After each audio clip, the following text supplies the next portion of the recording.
राजस्थान की धूप में तपती धरती, हवा में उड़ती धूल, गांव वालों की सदा की साथी। जीवन एक संघर्ष था, मुश्किलों और उनसे उबरने की कहानी।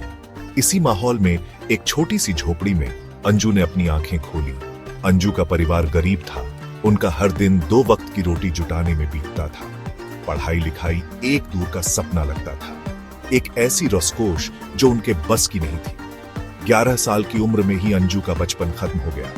उसकी शादी पड़ोस के गांव के एक लड़के से कर दी गई। उसकी किस्मत मानो लिखी जा चुकी थी। परंपराओं का बोझ अंजू के नाजुक कंधों पर आ गया। वह अब एक पत्नी थी।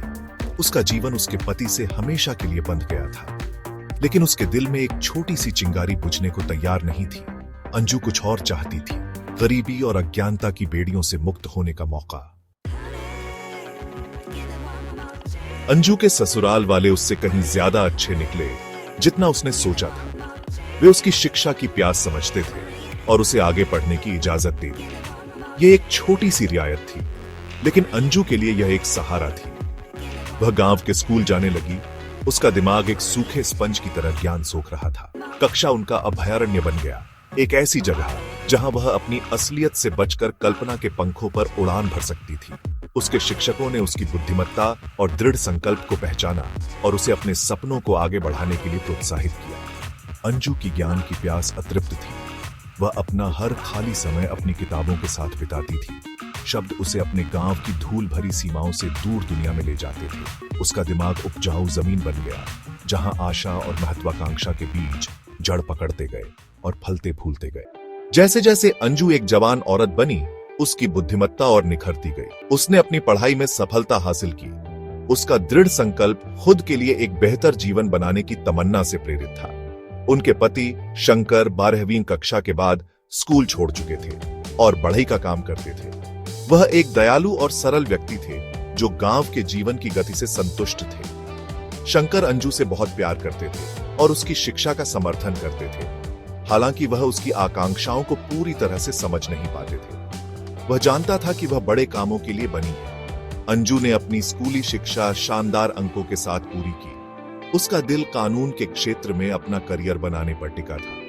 वह न्याय के लिए लड़ने का, दूसरों को सशक्त बनाने के लिए अपनी शिक्षा का उपयोग करने का सपना देखती थी। लेकिन उसका सफर अभी खत्म नहीं हुआ था। अपने सपनों को पूरा करने के लिए अंजू को अनगिनत बाधाओं को पार करना होगा।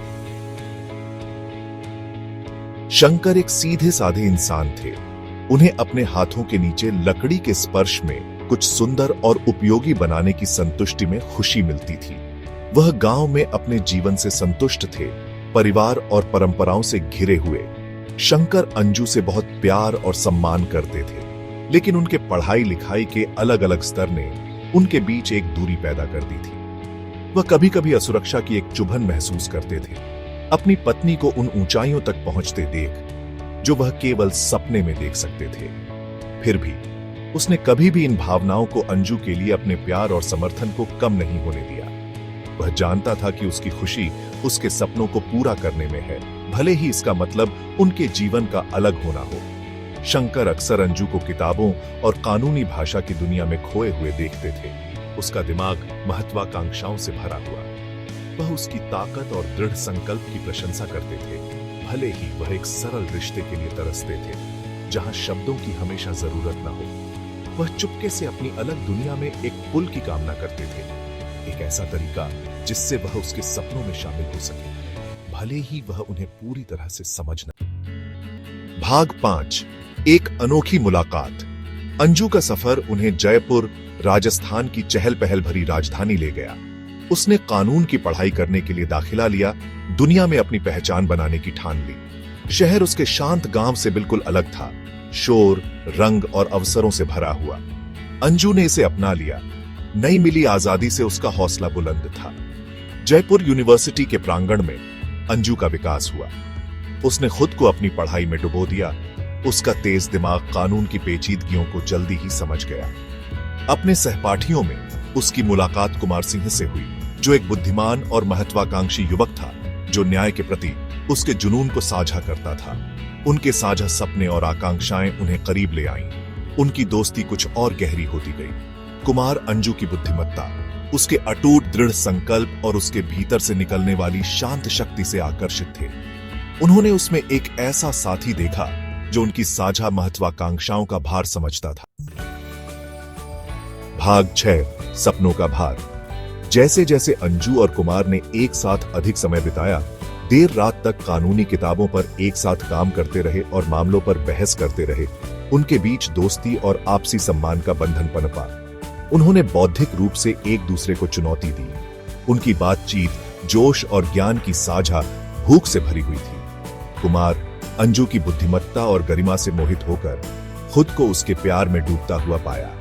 एक शाम जयपुर के आसमान की मंद चमक में कुमार ने अपनी भावनाओं को कबूल कर लिया।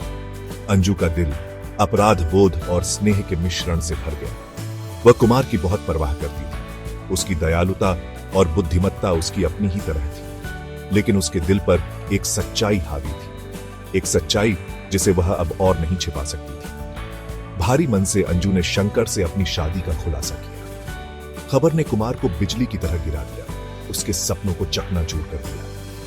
वह परंपरा के बोझ, शादी के अटूट बंधन को समझता था। उनके रास्ते जो कभी इतने खूबसूरती से जुड़े हुए थे, अब अलग हो गए। जो हो सकता था उसकी एक मधुर पीड़ा को पीछे छोड़ते हुए। भाग 7, जीत और परंपरा। भावनात्मक उथल पुथल के बावजूद अंजू अपने सपनों की खोज में दृढ़ रही। उसने अपनी ऊर्जा अपनी पढ़ाई में लगा दी, अपने द्वारा किए गए बलिदानों का सम्मान करने के लिए दृढ़ संकल्पित थी। अंत में वह दिन आ ही गया जब वह राजस्थान न्यायिक सेवा परीक्षा के लिए बैठी। उसका दिल आशा और घबराहट के मिश्रण से धड़क रहा था। हफ्तों बाद नतीजे घोषित किए गए। अंजू ने कर दिखाया था। उसने प्रतिष्ठित परीक्षा पास कर ली थी। उसका नाम मेरिट लिस्ट में दर्ज हो गया था। वह अब एक जज थीं, परंपराओं की बेड़ियों में जकड़ी अनगिनत लड़कियों के लिए आशा और प्रेरणा का प्रतीक। अंजू की उपलब्धि की खबर उनके गांव पहुंची तो समुदाय में हैरानी और विस्मय की लहर दौड़ गई। उसके ससुराल वाले, जो शुरू में उसकी महत्वाकांक्षाओं को लेकर संशय में थे, अब गर्व से भर गए थे। उनकी बहू ने अकल्पनीय उपलब्धि हासिल की थी। उनके परिवार के नाम पर मान बढ़ाया था। भाग 8, दिल का फैसला। अंजू की सफलता उसके साथ परस्पर विरोधी भावनाओं की लहर लेकर आई।